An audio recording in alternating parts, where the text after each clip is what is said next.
Good morning, good afternoon, or good evening, depending on where you are in the world. And thank you for joining this learning experience brought to you by Firefly. My name is Cody, and welcome back to Techstrong Learning. Before we dive into our exciting presentation this morning, I have just a couple of notes I'd like to review with everyone. First of all, we are recording our session today. So if you have to leave early, if you'd like to watch again, or if you'd like to share this with your team, you'll be receiving the recording via email shortly after we conclude this live session today. Now, there are a couple of ways to get involved with us. So if you have any general thoughts, comments, concerns, we do want you to use that chat tab on the right side of your screen. So when you find that chat tab, I'd like you to let us know from where in the world you are joining from today. If you have specific questions, we would like you to use the Q&A tab. We have a large audience today, so we'll be expecting a lot of questions. So all of our questions that go unanswered, we'll be sure to send over to the folks over at Firefly, and they can contact you via a post-webinar email. But we do highly recommend all of your questions. Please do send them into that Q&A tab. Now, if you jump over to the handout section, you'll see there are a whole bunch of resources there for you. So feel free to grab those before we close things out today. And of course, we will be selecting 2 of our most engaged attendees to win a $50 Amazon gift card. So be sure to send in your chats, your questions, and of course, fill out our post-webinar survey. So today we are talking about AI for CloudOps, a very hot topic. And I'm joined today by Eran Bibi, Chief Product Officer at Firefly. Eran, thank you so much for joining us today on Techstrong Learning. I'm going to pass the mic on over to you so we can dive on in. Great. Thank you, Cody. Happy to be here. Hi for the audience. My name is Eran Bibi. I'm the co-founder and chief product officer at Firefly. In Firefly, we are a cloud asset management helping CloudOps team to get better control over the cloud with the help of AI. Before that, I was the head of DevOps and SaaS platform at Aqua Security. And in general, I'm practicing DevOps, SRE, platform engineering for a lot of years. I really like that specific topic, like to learn new technologies and explain them to others. And in this specific session, I'm going to elaborate on how AI can help the CloudOps engineer in the day-to-day task. And to be more practical, I'm going to show you at least 3 tools, 2 open source tools and Firefly, and you can basically try end this session with some tooling that you can embed even today in your day-to-day. And again, AI is evolving very fast, so this is just the beginning. This is just a glimpse of what AI can do, and I will elaborate on this session. After I will demonstrate all of the tools, there is a Q&A session, so feel free to ask me anything. I will be doing my best to answer all of your queries. So before diving into the real things, let's try to see what we can do with AI that is not related to CloudOps. So we been trying to be funny with the AI generating image capability, and we asked Midjourney to describe how the CloudOps tools look like as a humans. So what you see here is just an example of 4 tools: OPA, Crossplane, Kubernetes, and Argo CD, how they look like human. And of course, if you would like to see more than 20 tools, it's really funny. Just scan the QR code and get to our blog about this topic. So let's get to the business. So we know about LLMs and the impact of LLMs into the industry. For over 1 year, we've been introducing to ChatGPT, an interface that is allowing us to interact with AI and basically get response for almost any query. So if I'm putting aside the use cases that are not related to CloudOps and DevOps, like writing blogs, planning the next trip, even getting the list of ingredients for a recipe, and all of the amazing things that we can do using ChatGPT and the equivalent of ChatGPT that is now available for anyone in the industry, we can narrow down to at least 2 use cases that ChatGPT can help for the CloudOps practitioner, generating code and helping with diagnosing issue.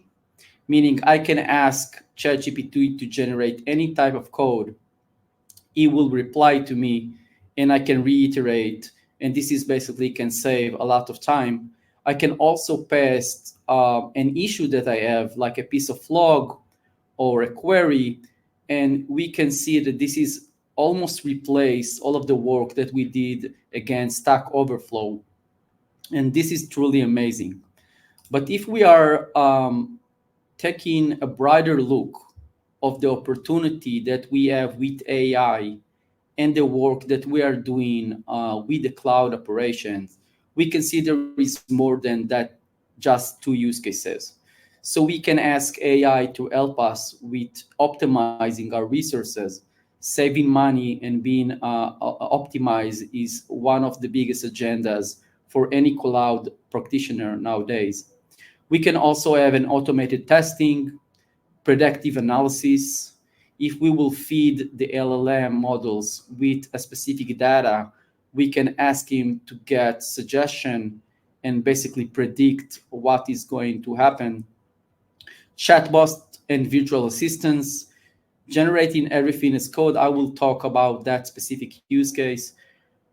Monitoring and alerting and documentation, creating documentation. Basically, everything can be much easier, more automated, and reduce a lot of toils in the work that we are doing as cloud practitioners.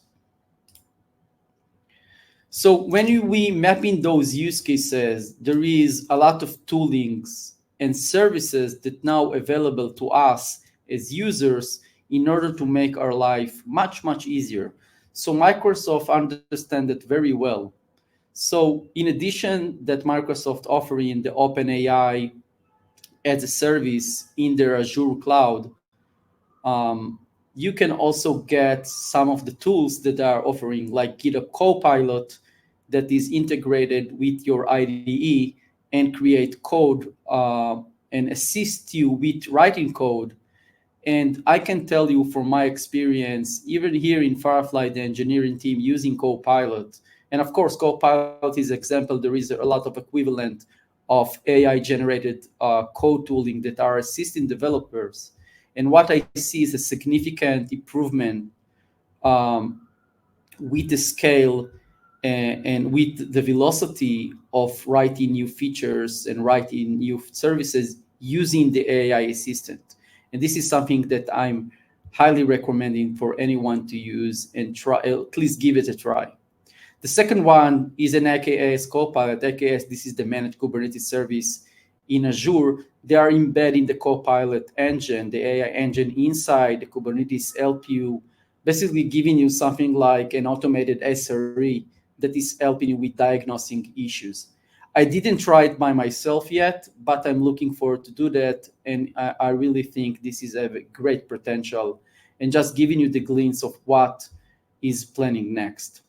And the third one is the Microsoft Copilot for Azure. And what you can see here is a screenshot of basically a chat screen that you can chat with your cloud. So this sounds like a bit like a science fiction, but this is something that Microsoft released as a beta and will be available to all of the user, I guess, in the upcoming month.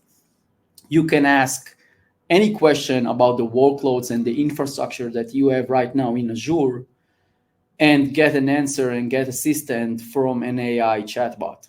And again, this is Microsoft. I'm expecting to see the same from Google Cloud and of course from AWS and the other cloud vendors. And this is really blowing my mind, thinking that AI will be incorporated to all of the works that we are doing day to day. So if I'm putting aside the work of Microsoft, the giant Microsoft is doing, you can see the other players using and embedding AI in order to provide more value to their users. So AI is everywhere, right? You can see GitLab. GitLab repositioned themselves as an AI-powered DevSecOps company. They did a huge transition in the messaging, and they are highly investing in AI in the GitLab product. You can also see other plays like the monitoring and observability players like New Relic release the Gen AI assistant, basically giving you answer based on the logs that you are sending, the logs and metrics that you are configuring in New Relic. Pulumi, which is a vendor in the infrastructure as code space, released Pulumi AI, generating infrastructure as code for you. Harness released the AIDA, and PagerDuty have the AI generated runbooks. And again, this is just a glimpse of the tooling that we are using day to day. Even Firefly, we are heavily investing in AI, and we see the vision of Firefly being an AI driven platform. So let's see some of real life examples. So I talked about the everything as code notion. So as a CloudOps engineer, we're describing everything as code. It's not just the business logic of the application, also the infrastructure is described as code, whether I'm using Terraform, using CloudFormation, Pulumi, Ansible, everything right now it's code. Even my pipeline, when I'm creating a GitHub action, a Jenkins pipeline, it's described as code. So everything that is described as code, Kubernetes manifest, for example, can be generated by AI. So you don't need that skill set of understanding the syntax. You can just use natural language in order to generate those templates. It can be not 100% aligned with what you ask, but it's giving you the very basic first step in order to get what you want. So let's see some example. The IAC template is a very common example of how you can use AI code generation capability. You can generate Terraform, you can generate any type of IAC you can generate. Configuration files, Docker files, Kubernetes manifest, Helm chart, CI/CD pipelines, as I mentioned, policy as code, which is huge, and I'm going to show you a live example of that capability. Even shell scripts, if you're still using some automation using shell scripts, try it. Go to ChatGPT, try to generate shell script. You will get a very good results. You can also generate command lines. If you don't know the syntax of a certain command line, you don't know the exact flags, you can use a cheat sheet, but you don't know. You don't need to. You can just describe it with a natural language, and AI will respond it for you. And of course, if you are querying database, you are querying your Postgres, your Elastic, you don't need to basically remember all of the syntax of the query. AI can generate it for you. And if you don't want to use ChatGPT because it's a browser based, you can use one of the tools that are basically giving you the power of AI into your own terminal in your local computer. So let's see an example. Here I'm using a tool called AIAC to generate Terraform configuration for RDS. AIAC, it's an open source tool. You can use it right away. And here you can see I generate RDS, and it's giving me a specific value of the instance type. So what I can do is basically ask him to change the instance type to be variable, because I want to be having an immutable configuration. So with that simple ask, it just replace it into a variable block. So it took me something like 30 seconds to generate this main TF code. The equivalent of manual labor will be much more time. And it's working not just with Terraform. I can also create pipelines. So here I'm asking for GitHub action to build my Mongo container. And again, it might be not perfect fit on the first chance, but it will generate a working workflow files that you can now build a Mongo container. And of course, if I can see that there is a missing step here, I can ask to reiterate. So in this case, I would like to have a security scanning in my pipeline because this is the best practice. So I'm asking for security scanning. I'm not telling him which tool. And it's just picking up one of the tools. And let's see the response. So I see here it added a 3V scan. 3V is an open source security scanner, very popular. If it's looking fine, I'm saving it, workflow YAML, and I have this in my system very easy. This is just a quick example of one of the tools. There is hundreds of tools like that using the power of AI to generate files in your local terminal. So if you would like to try AIAC, very simple, you just need OpenAI or Azure OpenAI key available to you. It's free of charge, of course, and the tool itself is an open source. You can also embed it into your Golang application as a library, which is a very common use case from people that we are talking to. So just scan this QR code or go to aic.dev. And of course, if you feel if you would like to contribute to that specific tool, feel free to do so. Let's talk about a different kind of use case of how AI can help you, not with generating code, rather than help you to troubleshoot issues. So what I'm going to demonstrate right now is an AI assistant, an AI analyzer to your Kubernetes cluster. So the tool, it's an open source tool, recently was accepted as an incubating project into the CNCF. The name of the tool is Case GPT, which is basically giving a Kubernetes superpower and helping people that doesn't have very high level of skill set with all of the Kubernetes outputs and make it easier for a human to manage Kubernetes clusters. So just to give you the idea of how this component is working, it's have two modes, the CLI mode and an operator mode. I'm going to demonstrate very quickly the CLI mode, which is very easy to understand, and you can use it just after that session. So you are downloading the CLI. The CLI need a credential to your cluster, and basically it's have a component called analyzers. The analyzers is checking all of the health from the Kubernetes systems like pod and services, and then send that into the AI engine. The AI engine can be any one of the AI vendors, OpenAI, AWS Bedrock, Azure OpenAI. You can use whatever AI service that you have a key for, and then you will get results that giving you elaboration on the issue, basically helping you and abstracting you issues, giving you the next steps, what you need to do. So it's very helpful. I'm using it by myself, and let me show you a quick demo of how you can use that capability.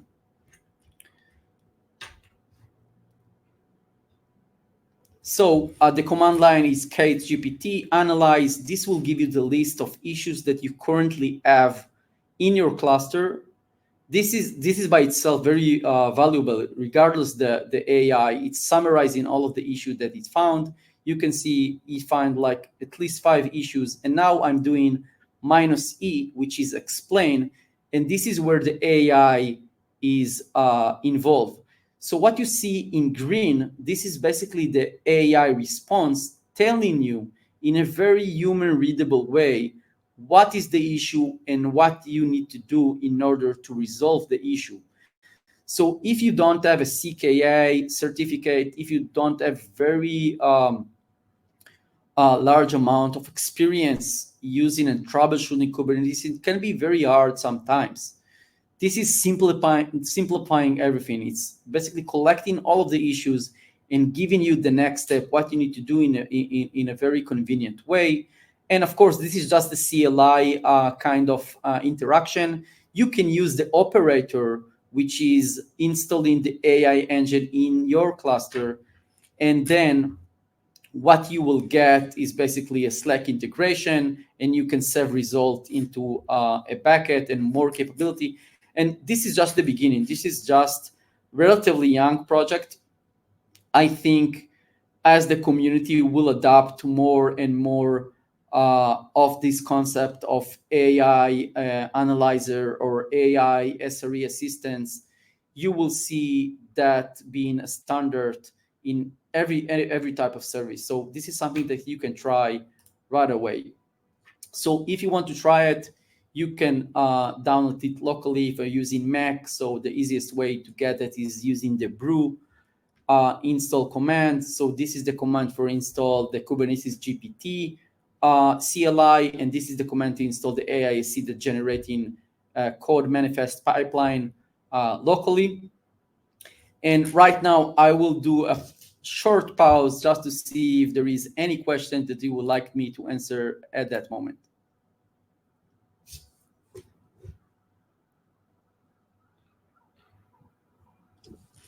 Hey, Ron, it looks like we've got a couple questions. Our first one is, can you import AIAC only as a Golang lib?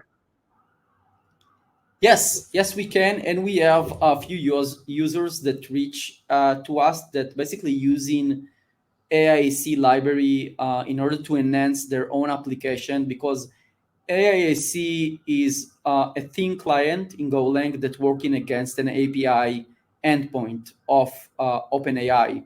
And soon, by the way, we are going to extend it into other AI facilities like local AI and Bedrock and others.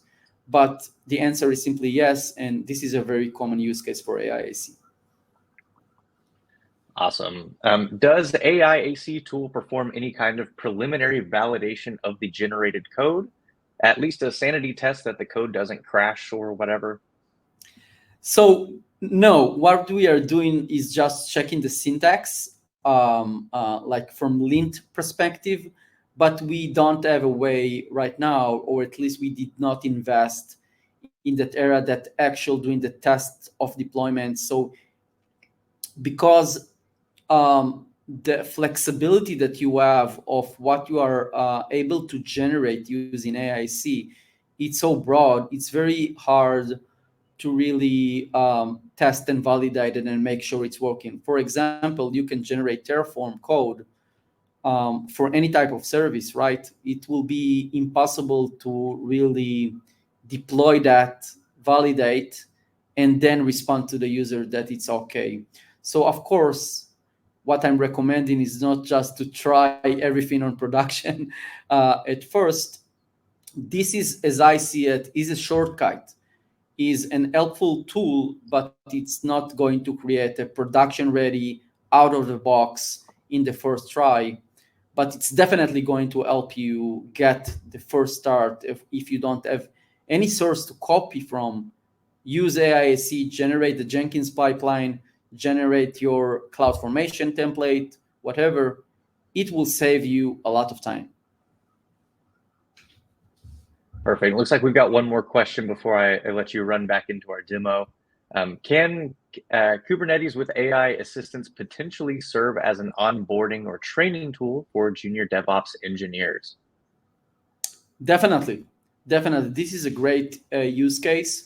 So what you can do is basically create some issue. It's very easy to create an issue. For example, just change the amount of memory limit, or do not attach a deployment to a service, and you can ask your new member to try to troubleshoot it, and then use the Kubernetes GPT in order to give him the resolution. So it's a great fit for that training kind of purpose. And it's a great idea, by the way. All right. Well, Aaron, we've got some more questions, but we'll tackle some more at the end. So I'll let you get back into your demo. Amazing.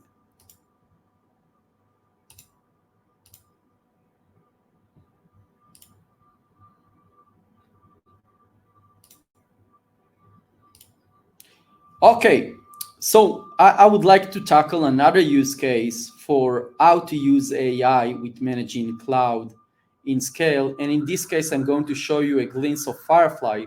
So as I mentioned, Firefly is a cloud asset management. We have a free offering, so anyone can use it without giving any payment method, and use it for free. And I'm going to show you a demo of how Firefly using AI in order to help you to get better governance in your cloud.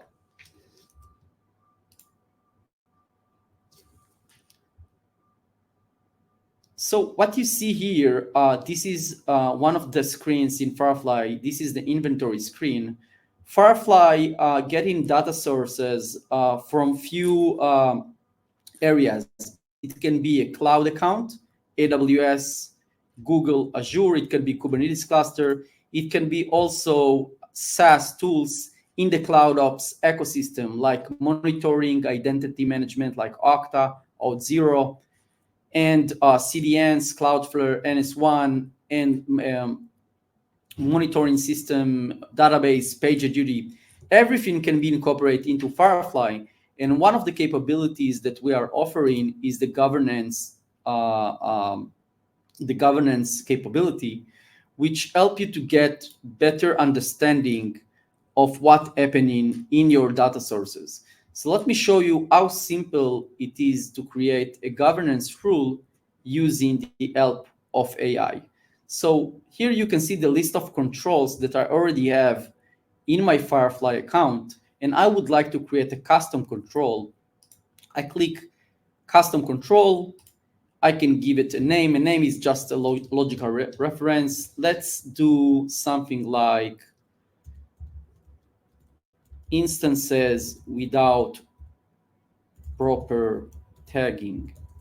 And let me just zoom in so it will be easier for you to see my screen. So category is a label for that specific control. I will do reliability because I consider every instance that doesn't have a proper tag in a reliability issue in my organization. For data source, for that example, I will use AWS, EC2. And here, this is where the AI is coming very handy. So we are using OPA, the Open Up Policy Agent, the Rego syntax, in order to describe policies in Firefly.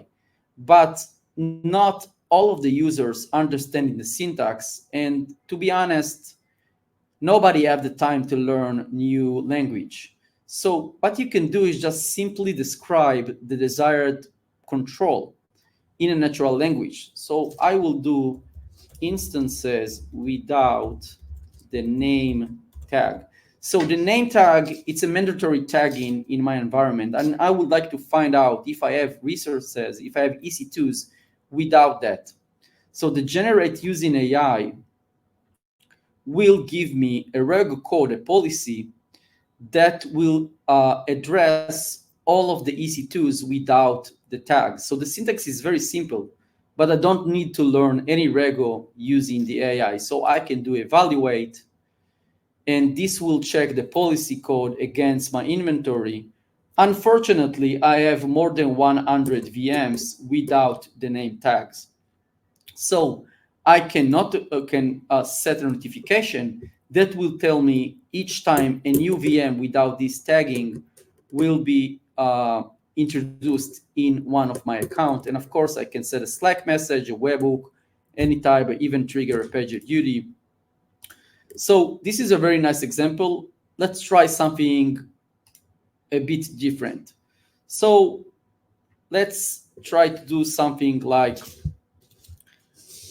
I would like to make sure all of my GKE, my Google Kubernetes, is in a specific version. I'm not staying in a old version of Google.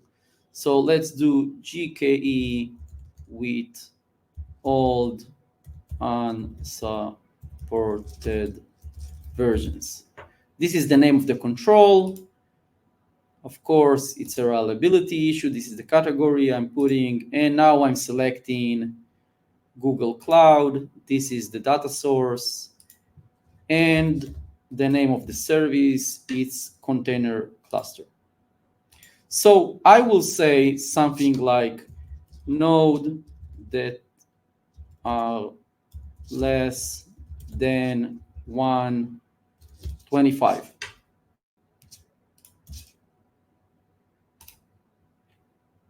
This will go to the AI translator and it will give me a code that will give me the list of all of the clusters that have that specific constraint. So in case somebody introduce a new cluster with less than 125, I will be notified and it will trigger a workflow to mitigate that specific issue. So when I'm talking about CloudOps, I'm not talking just about the cloud platform. I'm talking about the other systems that are incorporated with my day-to-day, including SaaS tools. So let's try to do something with a SaaS tool and see how I can get better governance on my SaaS application. So I would like to check my PagerDuty configuration. So I will do something like contact method is not a phone. And the reason I would like to check that is because I'm expecting that each time there is a user notification, it will be for their phone. So this is the name of the control. I will do a misconfiguration. The data source in this case will be PagerDuty. And the resource type will be user notification rule.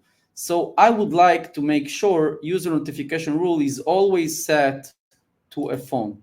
So the control will be contact method is not a phone. Very simple. Even if the English syntax is not great, the AI translator is supposed to understand what I meant and generate a policy for me. So generate using AI will give me contact method is different than phone. So I can click evaluate and I see that I have at least 54 matching PagerDuty notification rules that are not a phone, which I consider a bit an issue. But any case, with that capability, I get notification in real time each time somebody will create that in my PagerDuty account. And of course, that governance capability and the way that we're using AI to simplify can be applied to either cloud vendor, Kubernetes, or anyone from the data sources that Firefly is supporting. And again, this is just an example of usage of AI in our product. We have more flows like remediation and generating code using AI. But this is basically to give you the idea of how AI going to be a very big part of each product, and this is all to get better value for the users. Let me just share my screen again. Cody. Great. So to wrap up, guys, I really enjoyed that specific session, and I will be here to answer any question. If you would like to learn more about IAC, AI, and cloud operations, you can use our IAC Academy. If you would like to try Firefly for free, you can just browse the firefly.ai website, integrate one of your accounts, and just give it a try. It's really awesome product. And of course, I'm here to answer any questions.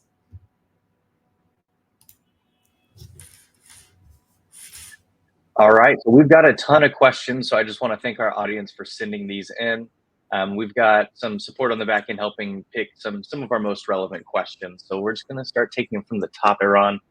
And I'll also remind our audience that all of the QR codes that you saw in the slides today are also available in the handout section. So if one of those went by too fast, or maybe you'd like to scan it now, go ahead and jump over to the handouts section. So Iran, in which CloudOps use cases would you prefer generative AI to interactive AI? And is Gen AI more aligned with cloud asset management use cases?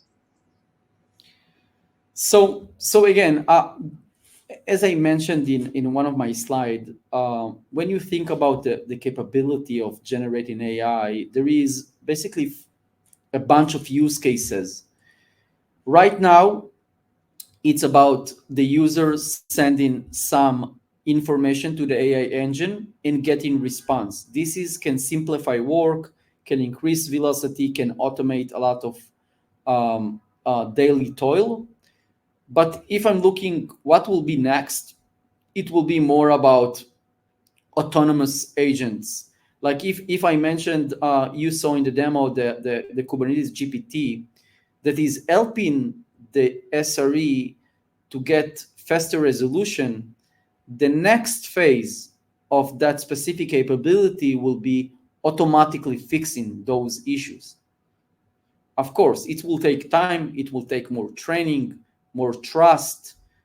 I didn't mention it toward the session, but data privacy, it's a huge concern when using AI. It's very, we need to talk about it. We need to mention that. There is solution for that. You can run your own private model in your own VPC without sharing data to external. But as I see it, we are like from last December, 1 year to that journey. This is just the beginning. This is just the beginning of what that IT going to explode and really take over every tool that we are using in the day to day. Awesome. And I feel like you kind of touched on this question, but I want to ask for full clarity. Can this be automated rather than being run on demand? Depend on the tool. Depend on the tool. If you would like to create some automation around AI, I can give you one example.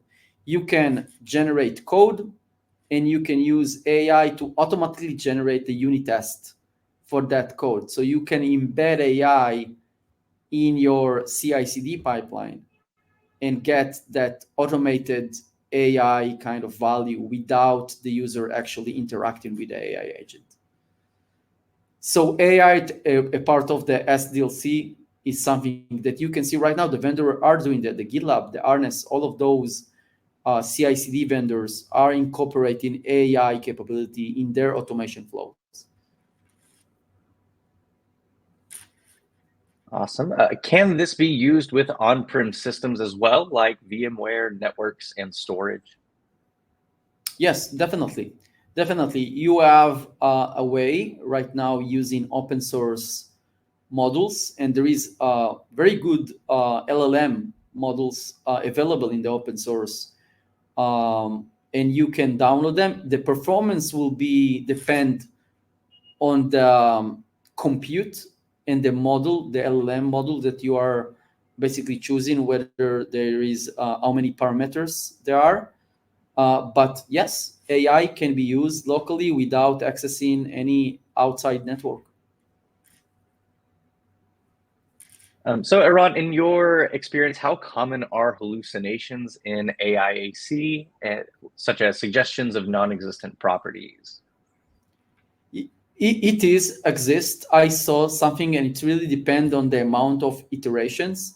So usually you will see hallucinations when you are basically keeping the same session for a lot of time, and then you are not getting the proper answers that you would like. Some of the cases, I'm not calling it hallucinations, I'm talking about like misresponse. You will get properties that are basically outdated because Terraform configuration have a life cycle, and sometimes there is breaking changes.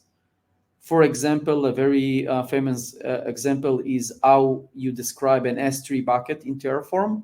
So this is something that was changed through the time and through the versions of Terraform. And sometimes you will get answers that is not aligned with the current version of Terraform that you are using. All right. And so I know you said it doesn't necessarily need to be on the internet, connected to the internet for it to work, but how secure is Kubernetes GPT when used in environments of financial or banking organizations, those of higher compliance? I will not, definitely not use that. Um, I will use that only if I have a local. So the Kubernetes GPT can be used against local AI, which is a framework that allows you to interact with a local model, with a local LLM. So if it's like an air gapped, I will use that for experiment, of course. And if you find if it's helping you even more than experiment, but I will not use against OpenAI, the public OpenAI. If you are using Azure OpenAI and your instance of Azure OpenAI is compliant in terms of what you are aligned to expose, this is something that I think it's fair from a data perspective, but it's really aligned with the policy of your organization. Example, in Firefly, you are using a private instance of an LLM module that is not shared externally with other tenants. So we feel safe on that area, but I will not use the public OpenAI key on an highly regulated environment. This is considered to be very not safe, let's say it like that. Perfect. Thank you for that, Iran. Our next question reads, when Istio is integrated with Kubernetes, can an AI assistant help in analyzing the traffic and highlighting potential bottlenecks and abnormalities by analyzing service mesh metrics? It's a great question. I didn't try it in that specific use case of analyzing the traffic, but if you will try Kubernetes GPT, you will see there is a bunch of analyzers. So it's like analyzer per the type of objects. And maybe you will find it supporting your use case, but I personally did not try that way. And by the way, this is an open source project, so it's evolving. So even if right now it's not supporting analyzing of traffic of network, it can be something that will be supported later on. Does AIAC support English language only? No, I was able to use it in Spanish as well. Wonderful. So how can AI-driven predictive analytics be applied to anticipate and prevent potential issues in cloud infrastructure and improving overall system reliability? Wow, that's huge. So theoretically speaking, right? AI can understand pattern and correlation. So if you will find a way, and I guess we are going to figure out, all of us together in the upcoming months and year, that you can transform all of your logs and metrics into an LLM model that is trained to analyze those patterns, then it can help you to predict what is the implication of getting, I don't know, 3 times that specific error. So the technology and the capability is here. We just need a product that know how to do that, and I see it around the corner. Can you generate CI/CD pipelines for GitLab? I didn't try it. I think yes. I tried GitHub Action. I tried Jenkins. I'm pretty sure. If you will go to ChatGPT and try to generate GitLab pipeline, it will work in AIC. It's the same model. We've got another question. If I'm playing around with this and learning from home, is the free version a limited time trial? No, we have a trial for a premium version. Premium version, basically, you are getting everything unlimited. This is for 14 days. And if you decide not to continue with the premium offering, you can be scaled to the free offering, which is free without limitation. The only limitation is the amount of resources that you are managing. So you can manage one account and not like all of your AWS accounts and SaaS tools and Kubernetes. Awesome. So we've got kind of a longer question here, a couple parts to it. I'm going to go ahead and maximize it on the screen so you can read along as well. But in the AI industry, considering its rapid evolution, is it more vital for professionals to have a broad understanding of various technologies and how they connect, rather than just excelling in coding? Should there be a shift towards a more holistic tech knowledge, capturing the bigger picture of technology integration beyond just deep coding skills? Based on this view, what skills should HR be focusing on when recruiting in the near future? Additionally, for junior DevOps professionals, what would be your advice on what they should learn to align with these emerging industry trends? Lots to unpack there. Yeah, it's a good question. On I will give you my take on this because Firefly is expanding and we are recruiting. And one of the important items for me, and I'm talking about like my existing employees and the new hires, is first of all understanding the potential of Gen AI, the potential of Gen AI, the tooling that are available in order to increase velocity, to improve the velocity and the efficiency. uh, I'm specifically asking for those that are curious, understanding it's not a trend, it's not something that is another technology that is available. So yes, we have. I'm just sharing internally. We have an AI academy where we are mentoring our employees to be educated about AI toolings because those tools are significant, and if they are using wisely, they can really improve the efficiency. And if you are not doing that, your competitor is doing that and he will become better than you. This is the mindset. This is how we are looking at AI. So definitely yes, you should look or at least understand if this person that you are hiring have that knowledge and concept of what AI can do for him. And I think there is a name for it. I think it's like an AI first thinking. Like you don't try to do something by yourself. You first think like whether an AI driven tool can help you to do that faster and more efficient. Right? How do you feed very different information and codes and metrics to train an AI?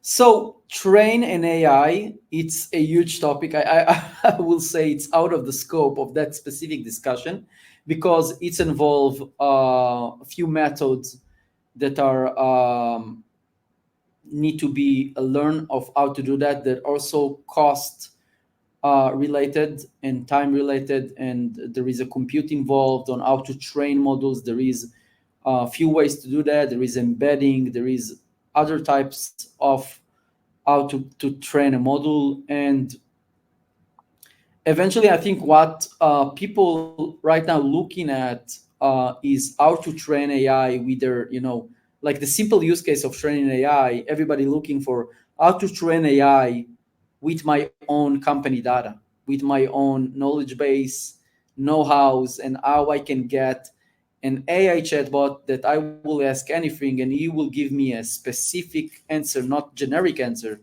a specific answer for my company. And for that use case, there is a lot of tools out there that is simplifying the training, so you don't need like that skill and that knowledge of how to train model.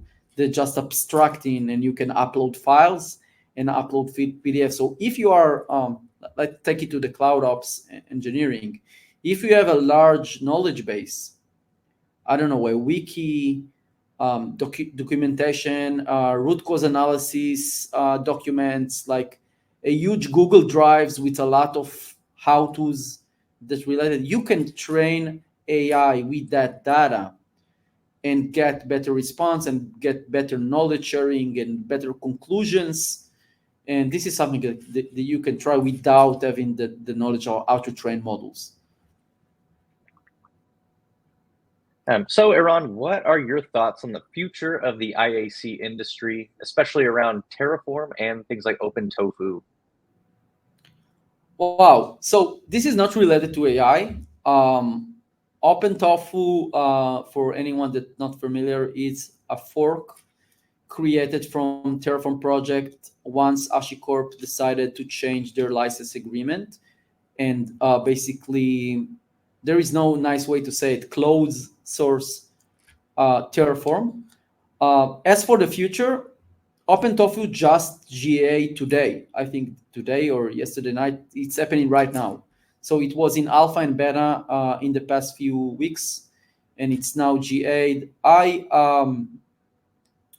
I think you will see OpenTofu and Terraform becoming two different IAC framework if I'm looking 1 2 years away. So there will be similarity because OpenTofu would like to maintain that backward compatibility with Terraform, but I think the community and HashiCorp will go to a different path, and you will see like eventually two different tools that people, the cloud managers, the cloud practitioners, will have to choose either to go this way or this way. The same that there are now, choosing between, I don't know, CloudFormation or Pulumi or Terraform, you will have like or OpenTofu. Gotcha. I got one more question in the bank. So if anyone has any more questions, last call, go ahead and start sending those in. So how has AI improved the efficiency of engineering at Firefly, and where's the greatest bang for the buck? So the simple way, which sounds very naive, but this is the truth. The Copilot extension, our engineering team is using VS Code as their IDE, and we decided to license them with Copilot. I think it's extra few dollars per developer or something like that. And the feedback that I'm getting, so the feedback that I'm getting from the engineer is like, it's really helped them. It's really increasing the velocity. They are writing more code, writing less mistakes, handling with less syntax kind of um, syntax time, and also they are using ChatGPT and Claude in order to troubleshoot stuff. So if I'm, going to the engineering area here in the Firefly offices, I'm always see engineers in the ChatGPT browser open, like they're using that instead of finding stuff in Stack Overflow or Google and forums. So this is very helpful. This has become a day-to-day tool, not just something nice that you are experiment. This is integrated with their day-to-day work. All right, it looks like we've got a couple more questions in, so I'm gonna keep you for a few more minutes, Aaron. So as we look into 2024, do you see there being a greater intersection of low code and AI in IAC? And in what ways do you think we might see that trend emerge? So again, low code try to simplify basically creating stuff, creating workflows, creating application. And I see that staying around and becoming more dominant. AI is, I don't see how AI related to low code, but the AI or embedding AI tooling is um, trying to solve the same, trying to give you better head start, to give you more with less knowledge. Let's say it like that. Like if a low code will help you to build an application using drag and drop and maybe a simple kind of coding and scripting, AI can generate the code for you without really having that experience with a specific coding language. You just need a natural language. So both are trying to make efficiency and velocity. So they are staying here. All right, and we're going to wrap it up with this final question. Could you give some examples or suggest some tools that are available for training for AI? Not on top of my mind. You're talking about training models, I guess. Well, So, we can talk training models or just for maybe getting started with AI if you have anything oh, helpful there as two, well. two different topics. So, getting started with AI, maybe we will share that in the place where we have our collateral. You don't need to search a lot. the the web is like tons of tutorials. There is free courses from Google and from other vendors that are helping get it started with AI. So I think it's very easy to find if you want like the first step. If you are talking about training models of LLM, the best answer that I have is I tried AWS Bedrock, and there is a very nice interface that is helping you to train your own model using AWS. And again, the entire landscape is evolving. So I'm expecting a lot of announcement from the cloud vendors, either from Google, Microsoft Azure, simplifying and making AI more reachable in their services, and also for people that are looking for custom kind of offering, like training their own models. So this is the place to look for. Awesome. Well, it is going to be an exciting year in AI. I know we are only 10 days into it. Things have already changed from 2023. Iran, thank you so much for your time today. We really appreciate you joining us here on Techstrong Learning. Thank you for having me, and thank you for the audience for listening, and take care. Of course. So to our audience, just a couple of closing notes. Just a reminder, we have been recording our session today. We'll be sure to send it to you via email as soon as it becomes available. You can also find it living on the DevOps website at devops.com/webinars, and it will be in the on-demand section. We will be selecting 2 of our most engaged attendees today to win a $50 Amazon gift card. So if you haven't sent in chats or questions, it's not too late to qualify. Just be sure to fill out our post-webinar survey. I'd like to thank Firefly for sponsoring our program. And to our audience, thank you so much for attending. We appreciate your time, all of your questions, your chats, everything. This has been an incredible feedback day. So thank you so much for joining us here at Techstrong Learning. We hope to see you at a future learning experience. Have a great rest of your day, and you may now disconnect. Thanks again, Aran. Bye bye.